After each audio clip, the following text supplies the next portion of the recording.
وَلْتَكُن مِّنكُمْ أُمَّةٌ يَدْعُونَ إِلَى الْخَيْرِ وَيَأْمُرُونَ بِالْمَعْرُوفِ وَيَنْهَوْنَ عَنِ الْمُنكَرِ وَأُولَٰئِكَ هُمُ الْمُفْلِحُونَ.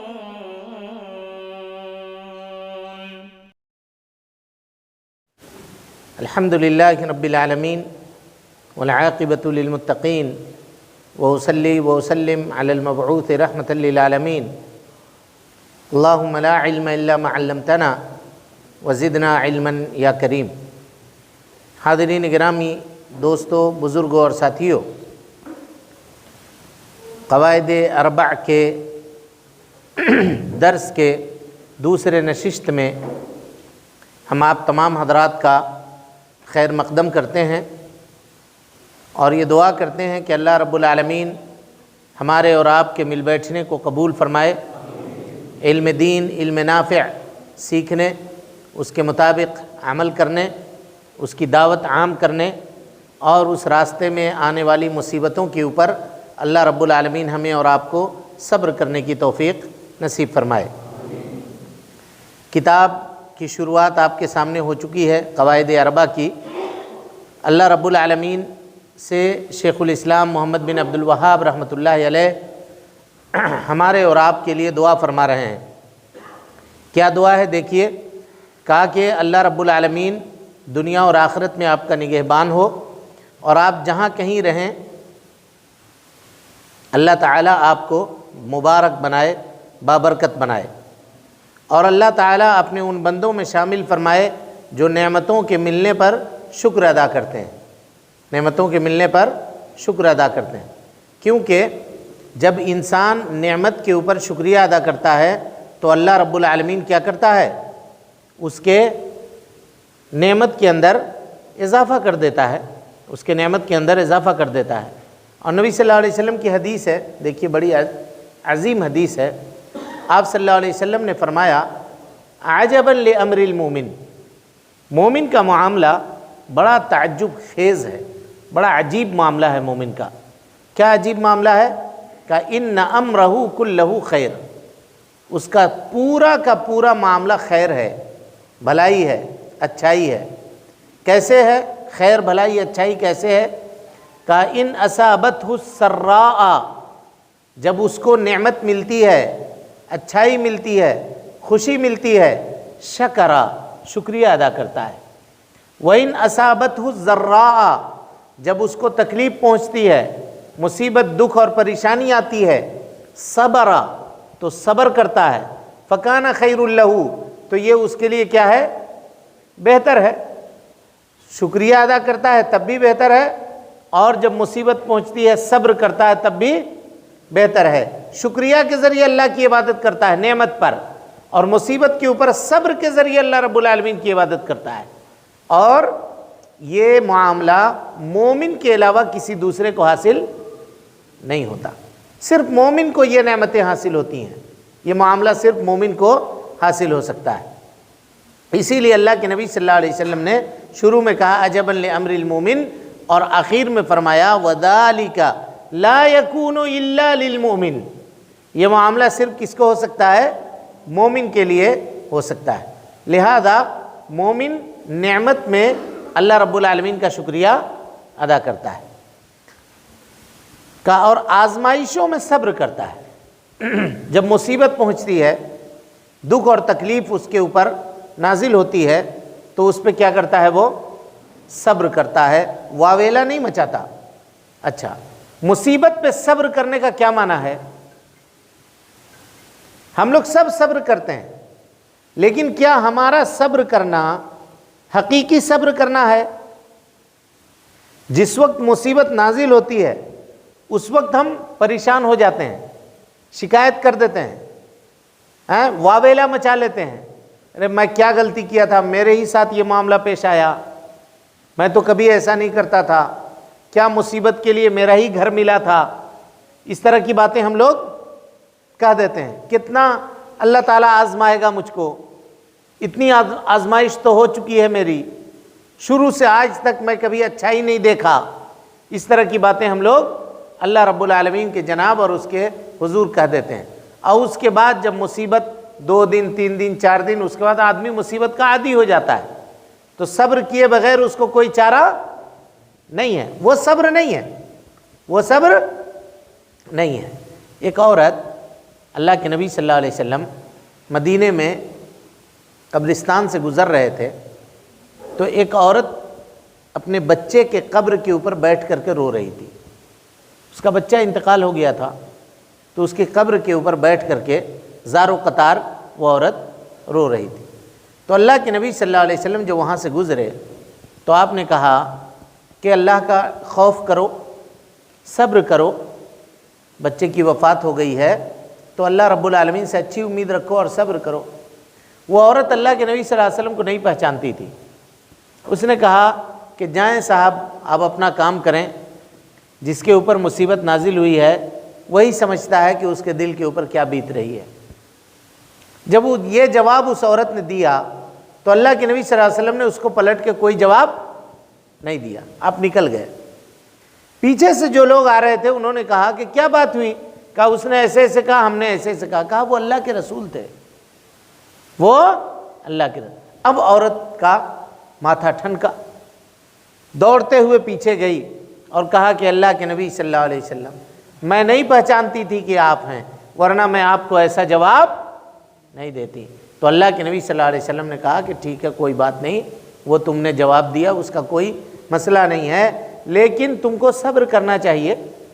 تو کہا کہ میں صبر تو کر رہی ہوں. کہا صبر اس وقت نہیں، الصبر عند الصدمۃ الاولی، جس وقت تم کو خبر پہنچی تھی تمہارے بیٹے کے انتقال ہونے کی، اس وقت تم کو صبر کرنا چاہیے تھا. صدمہ جب لگا ہو پہلی مرتبہ میں، پہلی فرصت میں، اس وقت آدمی کو صبر کرنا چاہیے. ورنہ کسی کے انتقال کے بعد آدمی کتنا دن تک اس کو یاد رکھتا ہے؟ 3 دن 4 دن 5 دن، اس کے بعد آدمی اپنے شیڈول میں بیزی ہو جاتا ہے، پھر کوئی کسی کو یاد نہیں رکھتا، پھر تو صبر آ ہی جاتا ہے. اصل صبر کب کرنا ہے؟ بولیے، جب مصیبت نازل ہو اسی وقت پہلے مرحلے میں صبر کرنا ہے اور صبر کر کے رہنا ہے. تو یہ دعا کی شیخ الاسلام محمد بن عبد الوہاب رحمۃ اللہ علیہ نے، کہا کہ جب مصیبت نازل ہو تو اللہ رب العالمین صبر کرنے والا آپ کو بنائے. اور جو آدمی صبر کرتا ہے، اللہ تعالیٰ نے کیا کہا؟ انما یوفی الصابرون اجرہم بغیر الحساب. اللہ رب العالمین صبر کرنے والوں کو بغیر حساب و کتاب کے اجر عطا کرتا ہے. اسی طرح سے ایک جگہ اللہ رب العالمین نے فرمایا وَبَشِّرِ الصَّابِرِينَ، اے اللہ کے نبی صلی اللہ علیہ وسلم صبر کرنے والوں کو بشارت دے دیجئے. پورے قرآن مجید میں آپ اٹھا کر کے اگر دیکھیں گے تو 90 سے زیادہ مقامات پہ اللہ رب العالمین نے صبر کا ذکر کیا ہے. 90 سے زیادہ مقامات ایسے ہیں جس میں اللہ رب العالمین نے صبر کا تذکرہ کیا ہے. اور اس کے بعد تیسری چیز دیکھیے، تیسری دعا کیا ہے ہمارے لیے؟ کہا وَإِذَا أَذْنَبَ اسْتَغْفَرَ، اور اللہ رب العالمین اور گناہ اگر آپ سے سرزد ہو جائے تو استغفار کرنے والا بنائے. یہاں دیکھیے، میں نے کہا تھا 3 حالتوں سے خالی نہیں ہے. نعمت ملنے پر کیا کرنا ہے؟ شکر کرنا ہے. مصیبت آنے پر صبر کرنا ہے، اور گناہ ہو جانے پر استغفار کرنا ہے. اس سے بڑی اور سعادت اگر یہ تینوں چیز کسی کو حاصل ہو جاتی ہے تو سمجھیے دنیا اور آخرت کی پوری دولت اس کو حاصل ہو گئی، پوری دولت اس کو مل گئی، ہے نا. آدمی اگر بندہ کبھی بھی کوئی گناہ کر لے تو گناہ کرنے کے بعد اسے چاہیے کہ وہ توبہ کرنے میں، استغفار کرنے میں وہ کیا کرے؟ جلدی کرے.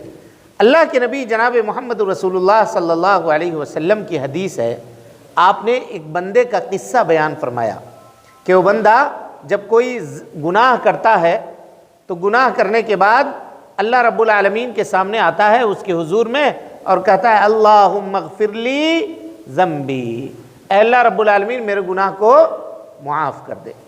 تو اللہ رب العالمین کہتا ہے اس کے جواب میں، دیکھیے، کہتا ہے اذنب عبدی ذنبا، میرے بندے نے ایک گناہ کیا، فعلم ان لہ ربا، اور اس نے یہ جانا کہ اس کا ایک رب ہے، یغفر الذنب، جو گناہ کو معاف کرتا ہے، ویأخذ بالذنب، اور گناہ کے ذریعے سے پکڑتا ہے، تو ہم نے اس کے گناہ کو کیا کیا؟ معاف کر دیا۔ یعنی استغفار، گناہ کر کے استغفار کرنے والے کی اللہ تعالیٰ تعریف کر رہا ہے۔ کیسے تعریف کر رہا ہے؟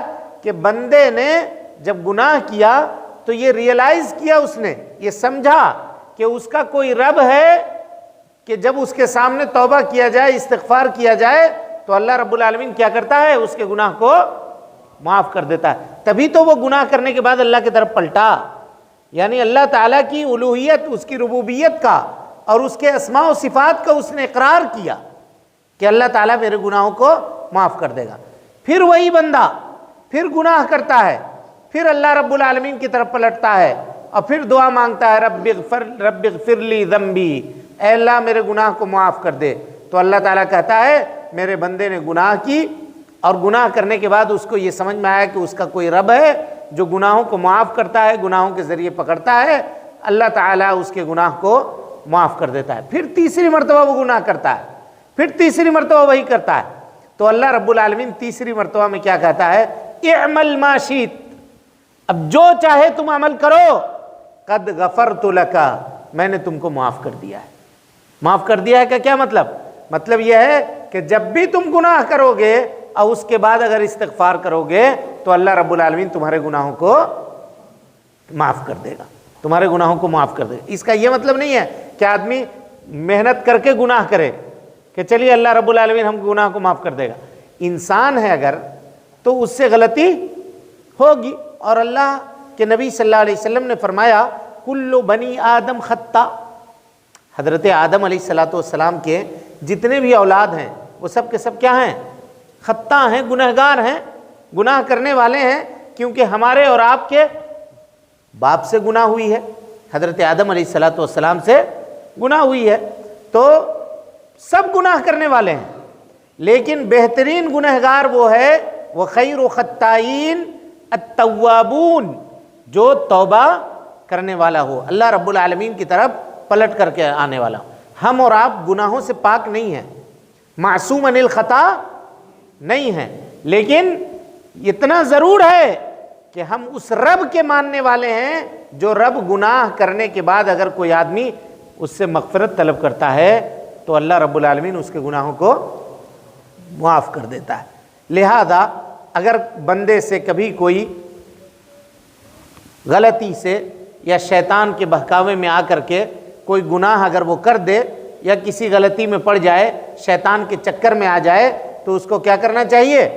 اللہ رب العالمین کی طرف رجوع ہونا چاہیے اور اللہ رب العالمین کی طرف پلٹ کر کے گناہوں کی معافی مانگنی چاہیے۔ کبھی بھی کسی گناہ کو بہت بڑا نہیں سمجھنا چاہیے، زندگی میں کبھی بھی کسی گناہ کو بہت بڑا نہیں سمجھنا چاہیے۔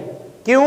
اللہ رب العالمین فرماتا ہے، دیکھیے قُلْ يَا عِبَادِيَ الَّذِينَ أَسْرَفُوا، اے اللہ کے نبی صلی اللہ علیہ وسلم میرے بندوں سے کہہ دیجئے، یا عبادی، دیکھیے میرے بندہ کہہ کر کے اللہ نے فرمایا، کتنا پیار ہے اللہ تعالیٰ کو اپنے بندوں سے۔ یا عبادی الذین اسرفوا، اے میرے بندو جنہوں نے اپنے نفس کے اوپر ظلم کیا ہے، لا تقنطوا من رحمت اللہ، اللہ رب العالمین کی رحمت سے مایوس نہ ہو، ان اللہ یغفر الذنوب جمیعا، اللہ رب العالمین تمہارے تمام گناہوں کو معاف کر دے گا، انہ هو الغفور الرحیم، اللہ رب العالمین بخشنے والا ہے اور بڑا مہربان ہے۔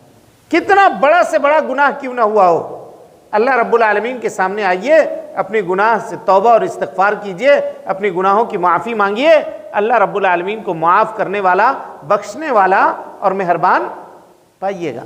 جب اللہ کے نبی صلی اللہ علیہ وسلم کہ صحابہ کرام رضوان اللہ علیہم اجمعین کو اسلام کی دعوت نبی صلی اللہ علیہ وسلم نے دی، تو انہوں نے یہ کہا کہ کیا اللہ تعالی ہمارے ان گناہوں کو بھی معاف کر دے گا جو ہم نے زمانہ جاہلیت میں کیا ہے، اتنے بڑے بڑے گناہ؟ تو اللہ رب العالمین نے یہ آیت نازل فرمائی کہ اے میرے بندو جنہوں نے اپنے نفس کے اوپر ظلم کیا ہے، تم اللہ تعالیٰ کی رحمت سے مایوس مت ہو، اللہ سے توبہ اور استغفار کرو، اللہ تعالیٰ تمہارے گناہوں کو معاف کر دے گا۔ تو تعجب یہ نہیں ہے کہ آدمی گناہ کرے، تعجب یہ ہے کہ گناہ کرنے کے بعد وہ استغفار نہیں کرے، کیونکہ اللہ تعالیٰ گناہ کو معاف کرنے والا ہے۔ اور اسی طریقے سے گناہ کبھی کبھی ایسا بھی ہے، گناہ اللہ رب العالمین کی طرف سے بندے کے لیے رحمت ہوتی ہے۔ کبھی کبھی غور کیجئے، بہت گہری بات، بہت علمی بات بتا رہا ہوں آپ کو۔ کبھی کبھی رحمت ہوتی ہے۔ کیسے رحمت ہوتی ہے؟ دیکھیے، حدیث قدسی ہے، اللہ رب العالمین کے نبی جناب محمد رسول اللہ صلی اللہ علیہ وسلم اللہ رب العالمین سے روایت کرتے ہیں۔ کیا روایت ہے؟ کہ لَوْ لَمْ تُذْنِبُوا، اگر تم لوگ گناہ نہیں کرو گے تو لَذَهَبَ اللَّهُ بِكُمْ، اللہ رب العالمین تم کو دنیا سے مٹا دے گا۔ اگر گناہ نہیں کرو گے تو اللہ تعالیٰ کیا کرے گا؟ دنیا سے مٹا دے گا۔ وَلَجَاءَ بِقَوْمٍ، اور اللہ تعالیٰ ایسے قوم کو لے کر کے آئے گا، یُذْنِبُونَ، جو گناہ کریں گے، فَيَسْتَغْفِرُونَ، اور اللہ رب العالمین سے اپنے گناہ کی معافی مانگیں گے، فَيَغْفِرُ لَهُمْ، اور اللہ رب العالمین ان کے گناہوں کو معاف کر دے گا۔ تو اس حدیث سے کیا سمجھ میں آیا آپ کو؟ گناہ کرنا چاہیے، یہ سمجھ میں آیا؟ بولیے، گناہ سے بچنا چاہیے، یہ سمجھ میں آیا۔ لیکن اگر کبھی گناہ ہو جائے تو کیا کرنا چاہیے؟ استغفار کرنا چاہیے۔ اور اس سے یہ بھی پتہ چلا کہ انسان جتنا بھی کوشش کر لے، چونکہ وہ انسان ہے، کبھی نہ کبھی اس سے گناہ ہو ہی جائے گا۔ گناہ ہو جائے تو تعجب نہیں ہے، فوراً پلٹے اور اللہ رب العالمین کی طرف واپس آئے اور کیا کرے؟ اللہ رب العالمین سے اپنے گناہوں کی معافی مانگے، ندامت کرے، توبہ کے آنسو بہائے، ہے نا۔ اب اس دعا کے اوپر غور کیجئے کہ اللہ رب العالمین آپ کو اپنے ان بندوں میں شامل کرے جو نعمتوں کے ملنے پر شکریہ ادا کرتے ہیں، آزمائشوں میں صبر کرتے ہیں، آزمائش مانے مصیبت میں صبر کرتے ہیں، اور جب گناہ سرزد ہو جائے تو استغفار کرتے ہیں۔ گناہ سرزد ہو جائے تو کیا کرتے ہیں؟ استغفار کرتے ہیں۔ اور ہم نے آپ کو بتا دیا کہ اگر انسان ہے تو اس سے گناہ ہوگا ہی، اس سے گناہ ہوگا ہی۔ اللہ کے نبی جناب محمد رسول اللہ صلی اللہ علیہ وسلم کے اگلے اور پچھلے گناہ اللہ رب العالمین نے کیا کیے تھے؟ معاف کر دیے تھے۔ اس کے باوجود بھی حضرت ابو ہریرہ رضی اللہ تعالیٰ عنہ کہتے ہیں کہ ما رأیت احدا اکثر من رسول اللہ صلی اللہ علیہ وسلم، میں نے اللہ کے نبی صلی اللہ علیہ وسلم سے زیادہ کسی کو یہ کہتے ہوئے نہیں سنا کہ آپ ہمیشہ یہ کہا کرتے تھے استغفر اللہ واتوب الیہ، استغفر اللہ واتوب الیہ۔ اور ایک صحابی کہتے ہیں کہ ایک ایک مجلس میں ہم نے 100 مرتبہ استغفر اللہ واتوب الیہ کہتے ہوئے اللہ کے نبی صلی اللہ علیہ وسلم کو پایا ہے، جبکہ آپ کے اگلے اور پچھلے سارے گناہ کیا تھے؟ معاف تھے۔ تو جب ہمارے نبی کا یہ حال ہے کہ آپ کے اگلے اور پچھلے گناہ جب معاف تھے تو ہمارا اور آپ کا استغفار کے تعلق سے کیا معاملہ ہونا چاہیے؟ لیکن یہ کب ہوگا؟ جب ہم کو گانا سننے سے، جب ہم کو موبائل کے لہو و لعب سے، بری باتوں سے فرصت ملے، تب تو ہم اللہ رب العالمین کے سامنے توبہ اور استغفار کریں۔ ہمارا معاملہ یہ ہوتا ہے کہ ہم گناہ کرتے ہیں اور گناہ کرنے کے بعد سمجھتے ہیں کہ ناک میں کوئی مکھی بیٹھی ہے، یوں کر کے اڑا دیا، یہ سمجھتے ہیں ہم لوگ۔ صحابہ کرام اگر کوئی گناہ کر لیتے تھے تو وہ یہ سوچتے تھے کہ میرے سینے کے اوپر کوئی پہاڑ رکھ دیا گیا ہے۔ جب تک توبہ نہیں کر لیتے، استغفار نہیں کر لیتے، ان کو اس گناہ سے چین نہیں ملتا۔ لہذا گناہ سے استغفار آدمی کو کرتے رہنا چاہیے۔ اللہ کے نبی جناب محمد رسول اللہ صلی اللہ علیہ وسلم کے آخری لمحہ ہے، دنیا سے رخصتی کا وقت ہے۔ ام المومنین حضرت عائشہ صدیقہ رضی اللہ عنہا کہتی ہیں کہ اللہ کے نبی صلی اللہ علیہ وسلم کا سر مبارک میرے سینے کے اوپر رکھا ہوا تھا، ما بینا سحری و نحری، ہے نا، میرے سینے اور گردن کے درمیان اللہ کے نبی صلی اللہ علیہ وسلم کا سر مبارک رکھا ہوا تھا، اور آپ صلی اللہ علیہ وسلم کیا کہہ رہے تھے؟ اللہم اغفر لی والحقنی بالرفیق الاعلی، اللہم اغفر لی والحقنی بالرفیق الاعلی، اے اللہ رب العالمین مجھ کو معاف کر دے، میرے گناہوں کو معاف کر دے اور مجھ کو رفیق اعلیٰ سے ملا دے، یعنی اللہ رب العالمین کی طرف اب میں جانا چاہتا ہوں۔ تو یہ اللہ کے نبی صلی اللہ علیہ وسلم کے آخری کلمات تھے جو آپ صلی اللہ علیہ وسلم دنیا سے رخصت ہونے سے قبل آپ صلی اللہ علیہ وسلم نے ادا کیے۔ یعنی نبی صلی اللہ علیہ وسلم کہ زندگی کے آخری مرحلے میں بھی آپ صلی اللہ علیہ وسلم نے استغفار کرنا نہیں چھوڑا۔ استغفار کی اہمیت آپ دیکھیے، جتنی بڑی عبادت ہے دنیا میں، جتنی بڑی عبادت، ان تمام عبادتوں کے کرنے کے بعد اللہ رب العالمین نے استغفار کا حکم دیا ہے۔ نماز، توحید کے بعد نماز سے بڑی کوئی عبادت ہے؟ بولیے، نہیں ہے۔ جب ہم لوگ نماز پڑھتے ہیں، نماز پڑھنے کے بعد امام بھی سلام پھیرتے ہیں، السلام علیکم ورحمۃ اللہ، السلام علیکم ورحمۃ اللہ۔ امام بھی اور مقتدی بھی کیا کہتے ہیں؟ اللہ اکبر، استغفر اللہ، استغفر اللہ، استغفر اللہ۔ کیوں؟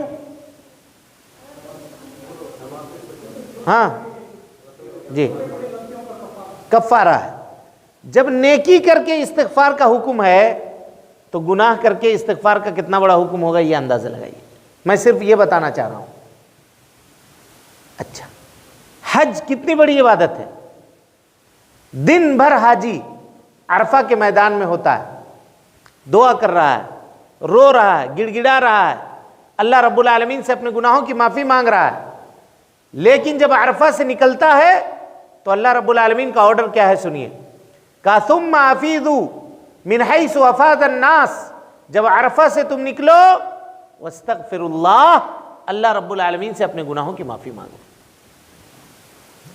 اب کوئی آدمی یہ کہے گا کہ دن بھر عرفہ کے میدان میں تھے، نفل نماز پڑھ رہے تھے، اللہ سے دعا کر رہے تھے، مغفرت طلب کر رہے تھے، اب کس بات کی استغفار؟ لیکن اللہ تعالیٰ یہ بتا رہا ہے کہ تم انسان ہو، نیکی کرنے کے بعد بھی استغفار کی ضرورت ہے تمہارے لیے، تو گناہ کرنے کے بعد استغفار کی کتنی ضرورت ہوگی اس کا اندازہ لگائیے، کتنی ضرورت ہے۔ اللہ رب العالمین جب اللہ کے نبی جناب محمد رسول اللہ صلی اللہ علیہ وسلم کے اوپر سورۃ الفتح کو نازل فرمایا تو حضرت ابو بکر صدیق رضی اللہ تعالیٰ عنہ سورۃ الفتح کے نزول کے وقت رونے لگے۔ لوگوں نے کہا کہ آیت نازل ہوئی ہے قرآن مجید کی، آپ کو رونے کی کیا ضرورت ہے؟ تو کہا، بعد میں صحابی کہتے ہیں کہ حضرت ابو بکر صدیق خوب جانتے تھے کہ اللہ کے نبی صلی اللہ علیہ وسلم کی زندگی کا آخری مرحلہ ہے۔ سورۃ الفتح پڑھ کے دیکھیے، اذا جاء نصر اللہ والفتح ورأیت الناس یدخلون فی دین اللہ افواجا، اے اللہ کے نبی صلی اللہ علیہ وسلم جب فتح آ جائے، اللہ تعالیٰ کی مدد آ جائے اور لوگ دین اسلام میں داخل ہونے لگے جوق در جوق، تب آپ کیا کیجئے؟ فسبح بحمد ربک، اللہ رب العالمین کی تسبیح بیان کیجئے اس کے حمد کے ساتھ، اور واستغفر، اپنے گناہوں کی معافی مانگیے۔ یعنی اب نبوت کا کام ختم ہو گیا، دنیا سے آپ کے رخصت ہونے کا موقع آ گیا، لوگ دین اسلام میں داخل ہونے لگے، اللہ تعالیٰ کی مدد آ گئی، فتح آپ کو نصیب ہو گئی۔ اب آپ کیا کیجئے؟ آخرت میں چلنے کی تیاری کیجئے۔ اس لیے نبوت کے 23 سال جو بساط آپ نے لگائی تھی، علم جو آپ نے پھیلایا تھا، اس علم کے چٹائی کو اب سمیٹنے کا وقت آ گیا ہے، تو اب آپ کیا کیجئے؟ استغفار کیجئے، اللہ رب العالمین سے اپنے گناہوں کی معافی مانگیے اور استغفار کیجئے۔ لہذا مصنف رحمۃ اللہ علیہ یہ دعا کر کے یہ بتلانا چاہ رہے ہیں کہ ایک مومن کی شان یہ ہے کہ جب اس کے اوپر کوئی نعمت ملتی ہے تو شکریہ ادا کرتا ہے، جیسے حضرت داؤد علیہ السلام، حضرت سلیمان علیہ السلام نے اللہ رب العالمین کی نعمت کے اوپر شکریہ ادا کیا اور دعا کی۔ کیا دعا کی؟ کہا رب اوزعنی ان اشکر نعمتک التی انعمت علی، اے اللہ رب العالمین مجھے وہ قوت، وہ صلاحیت عطا فرما کہ تیری نعمت کے اوپر میں تیرا شکریہ ادا کر سکوں۔ یہی دعا مصنف رحمۃ اللہ علیہ نے ہمارے اور آپ کے لیے کی ہے۔ اگر یہ 3 چیزیں کسی انسان کے اندر مل جائیں کہ وہ نعمت پہ شکریہ ادا کرے، مصیبت کے وقت کیا کرے؟ صبر کرے، اور گناہ کرنے کے بعد استغفار کرے، تو سمجھیے کہ اس کی دنیا کی زندگی بھی بہتر ہو جائے گی اور اس کے آخرت کی زندگی بھی بہتر ہو جائے گی۔ چلیے اس کے بعد آگے دیکھیے، کتاب پڑھیے۔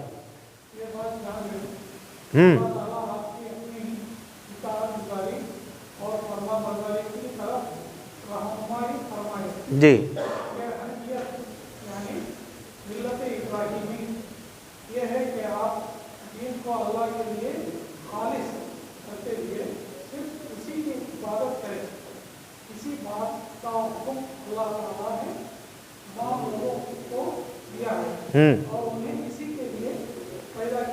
پیدا کیا ہے۔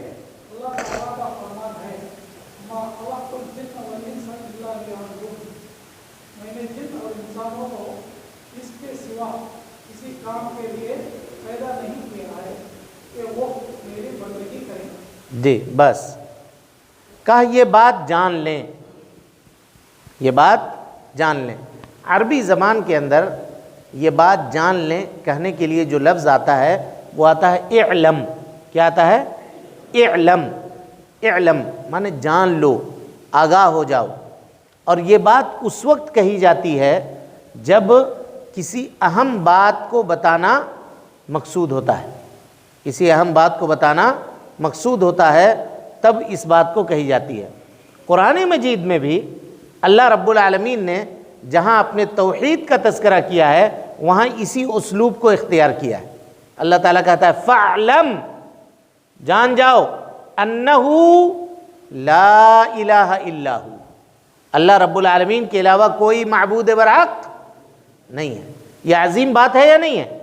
اس کو بتانے کے لیے اللہ رب العالمین نے کون سا اسلوب اختیار کیا؟ کہا فَاعْلَمْ أَنَّهُ لَا إِلَهَ إِلَّا هُ، تاکہ سننے والا کیا کرے؟ پورے طور پہ آگاہ ہو جائے، پورے طور پہ چوکنا ہو جائے کہ کوئی اہم بات اور کوئی عظیم بات ہمارے سامنے بیان کی جا رہی ہے۔ کہا جان لو یا یہ بات جان لیں، اللہ تعالیٰ آپ کی اپنی اطاعت و فرما برداری کی طرف رہنمائی فرمائے۔ پھر یہاں دعا کر رہے ہیں، کیا دعا کر رہے ہیں؟ اللہ تعالیٰ اعلم ارشدک اللہ لطاعتہ، اللہ رب العالمین آپ کی اپنی اطاعت و فرما برداری کی طرف رہنمائی فرمائے۔ یہ دعا ہمارے اور آپ کے لیے کر رہے ہیں۔ ارشدہ کے معنی ہوتا ہے اللہ تعالیٰ تمہاری رہنمائی کرے، اور جب تک اللہ رب العالمین کی رہنمائی نہیں ہوگی ہمارے ساتھ، آپ کے ساتھ، تو دنیا میں ہم ایک قدم نہیں چل سکتے ہیں، ایک قدم بھی نہیں چل سکتے ہیں۔ اسی لیے اگر اللہ رب العالمین کی رہنمائی نہ ہو کسی کے ساتھ، اور اللہ رب العالمین کسی بندے کے ساتھ اپنا فضل اور اپنا احسان نہ کرے تو وہ گمراہ ہو جائے گا۔ اسی لیے اللہ کے نبی صلی اللہ علیہ وسلم کو اللہ رب العالمین نے کیا کہا؟ کہا ما ضل صاحبکم وما غوا، ما ضل صاحبکم وما غوا، کہ تمہارے جو نبی ہیں یہ سالم ہیں، محفوظ ہیں ضلالت سے، اور سالم اور محفوظ ہیں گمراہی سے۔ کیوں؟ اس لیے کہ اللہ کے نبی جناب محمد رسول اللہ صلی اللہ علیہ وسلم کے اوپر علم بھی اللہ رب العالمین کی طرف سے عطا کی گئی تھی آپ کو، اور اسی طریقے سے عمل صالح بھی عطا کی گئی تھی۔ تو پتہ یہ چلا کہ ارشاد کا مطلب، اللہ تعالیٰ کی رہنمائی کا مطلب یہ ہے کہ بندے کو علم دیا جائے اور بندے کو عمل صالح کی توفیق دی جائے۔ کیونکہ اگر کسی کے پاس علم ہے لیکن عمل نہیں ہے تو وہ علم کارگر نہیں ہے، اور کسی کے پاس عمل ہے لیکن علم نہیں ہے تب بھی وہ عمل قابل قبول نہیں ہے۔ اس بات کو سمجھیے ذرا، اگر کسی شخص کے پاس علم ہے لیکن علم کے مطابق وہ عمل نہیں کرتا ہے تو اس کی مشابہت کس کی طرح ہے؟ یہودیوں کی طرح۔ اور جس کے پاس علم نہیں ہے عمل کا جذبہ ہے اس کی مشابہت کس سے ہے؟ نصارہ کی طرف۔ اور یہ دونوں سے اللہ رب العالمین نے پناہ مانگنے کا حکم دیا ہے، کہا غیر المغضوب علیہم ولا الضالین۔ ہم لوگ 5 وقت کی نمازوں میں ہر رکعت میں اس سورہ کو پڑھتے ہیں کہ اللہ رب العالمین نہ تو ہم کو یہودیوں کی طرح بنا اور نہ ہم کو نصارہ کی طرح بنا۔ لہذا ارشدک اللہ کا یہ مطلب ہے کہ اللہ رب العالمین آپ کو علم دے اور علم کے مطابق عمل کرنے کی توفیق نصیب فرمائے۔ اللہ کے نبی صلی اللہ علیہ وسلم نے جب خلفائے راشدین کا تذکرہ کیا، خلفائے راشدین کتنے ہیں؟ 4۔ کون کون؟ صدیق رضی اللہ عنہ، عمر ابن خطاب، حضرت عثمان غنی، حضرت علی رضی اللہ عنہم اجمعین، یہ 4 خلیفہ ہیں۔ جب ان کا تذکرہ کیا تو آپ نے کیا کہا؟ دیکھیے، کہا علیکم بسنتی وسنت خلفاء الراشدین المہدیین، تم میری سنت کو اور خلفائے راشدین کی سنت کو لازم پکڑنا جو ہدایت یافتہ ہیں، مہدیین ہیں، ہدایت یافتہ ہیں۔ ان کے لیے ان 2 خصلتوں کو جمع کیا، رشد، ہم لوگ کیا کہتے ہیں؟ خلفائے راشدین، اللہ رب العالمین کی طرف سے رشد و ہدایت ان کو حاصل ہے، اور مہدیین ہدایت یافتہ ہیں، یعنی اللہ رب العالمین کے رشد اور ارشاد کے حصول کا مطلب یہ ہے کہ آدمی اپنی زندگی میں علم کے مطابق عمل کرے، علم اس کا درست ہو اور جو کچھ بھی علم ملا ہو اس کے اوپر وہ عمل کرنے والا ہو۔ تو ہدایت سے مراد علم کا ملنا اور ارشاد سے مراد عمل، درست عمل کی توفیق ہونا، یہ 2 چیزیں زندگی کے اندر بہت ضروری ہے، جس کی مصنف رحمۃ اللہ علیہ کتاب کے رائٹر ہمارے اور آپ کے لیے دعا کر رہے ہیں کہ جان لیں اللہ رب العالمین اپنی اطاعت و فرما برداری کی طرف آپ کی رہنمائی فرمائے، یعنی اللہ رب العالمین آپ کو ان لوگوں میں بنائے جو اللہ رب العالمین کے بارے میں علم رکھتے ہوں اور اس کے مطابق عمل کرنے والے ہوں، اس علم کی حفاظت کرنے والے ہوں، ان لوگوں میں بنائے۔ کتنی عظیم دعا ہے، اس کا آپ اندازہ لگائیے۔ اس کے بعد ہے ان الحنیفیت، یعنی جان لیں کہ حنیفیت، حنیفیت، حنیفیت کہتے ہیں، حنفیت نہیں، کیا ہے؟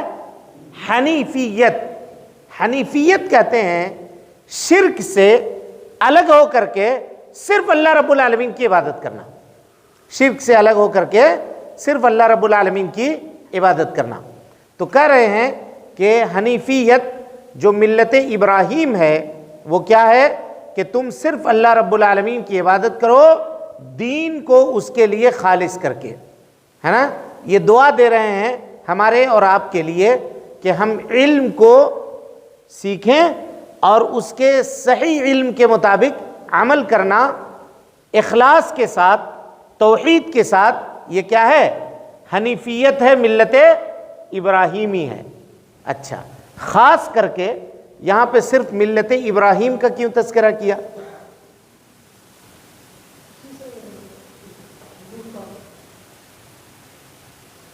اسی سے حضور کا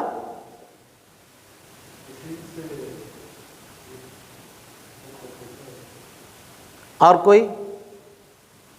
اللہ تعالی ہم کو اور آپ کو ملت ابراہیمی کی پیروی کی کا حکم دیا ہے۔ قرآن مجید کی آیت ہے سورہ نحل کی، اللہ تعالیٰ فرماتا ہے ثم اوحینا الیک، اے اللہ کے نبی صلی اللہ علیہ وسلم پھر ہم نے آپ کے جانب وحی کی۔ کس بات کی وحی کی؟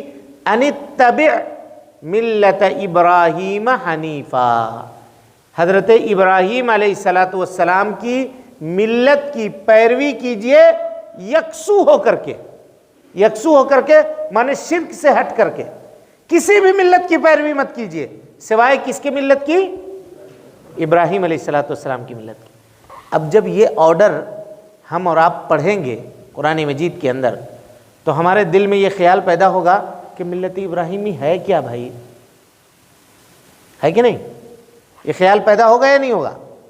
اس سوال کا جواب دے رہے ہیں یہاں پہ کہ جان لیں اللہ رب العالمین اپنی اطاعت و فرما برداری کی طرف آپ کی رہنمائی فرمائے۔ وہ حنیفیت جس کو ملت ابراہیم کہا جاتا ہے اور جس کے اتباع اور پیروی کا حکم اللہ رب العالمین نے قرآن مجید کے اندر دیا ہے، وہ کیا ہے؟ وہ یہ ہے کہ آپ دین کو اللہ کے لیے خالص کرتے ہوئے صرف اسی کی عبادت کریں، صرف اسی کی عبادت کریں۔ اب آئی بات سمجھ میں کہ نہیں آئی؟ اب کوئی آدمی یہ کہے کہ حنیفیت ملت ابراہیم کا تذکرہ کیوں کیا، تو کہیے گا اس لیے کیا کہ اللہ رب العالمین نے ہم کو اور آپ کو ملت ابراہیمی کی پیروی کا حکم دیا ہے۔ اب ملت ابراہیمی کی پیروی ہم کیسے کریں گے؟ جب ملت ابراہیمی کو جانیں گے۔ تو ملت ابراہیمی کیا ہے؟ کہ اللہ رب العالمین کی، صرف اللہ رب العالمین کی عبادت کی جائے، دین کو اس کے لیے خالص کر کے، اخلاص کے ساتھ، اخلاص نیت کے ساتھ اللہ رب العالمین کی عبادت کی جائے۔ یہی ملت ابراہیمی ہے، یہی ملت ابراہیمی ہے جس کی پیروی کرنے کا اللہ رب العالمین نے ہم کو اور آپ کو حکم دیا ہے۔ وقت چونکہ ہو گیا، اب اس سے ہم پھر لمبے چیپٹر میں جائیں گے، تو انشاءاللہ العزیز آئندہ 20 تاریخ کو جو سنڈے ہے، کتنا تاریخ کو سنڈے ہے؟ 20 کو دوبارہ یہ مجلس قائم کی جائے گی۔ آج 6 تاریخ ہے، 20 تاریخ کو تیسرا سنڈے، لہذا اب تمام حضرات سے ہم گزارش کریں گے کہ جس طرح سے شوق اور ذوق کے ساتھ آپ اس مجلس میں حاضر ہوئے ہیں، آئندہ کی مجلس میں بھی آپ حاضر ہوئیے۔ رب العالمین سے دعا ہے کہ اللہ تعالی ہمیں اور آپ کو حسن عمل کی توفیق دے، رب العالمین ہم سب کی اصلاح فرمائے، نیکیوں کو قبول کرے، سیئات سے درگزر فرمائے، جب تک زندہ رکھے دین اسلام پہ زندہ رکھے، اور جب اٹھائے ایمان پہ اٹھائے۔ آمین۔ وآخر دعوانا ان الحمدللہ رب العالمین۔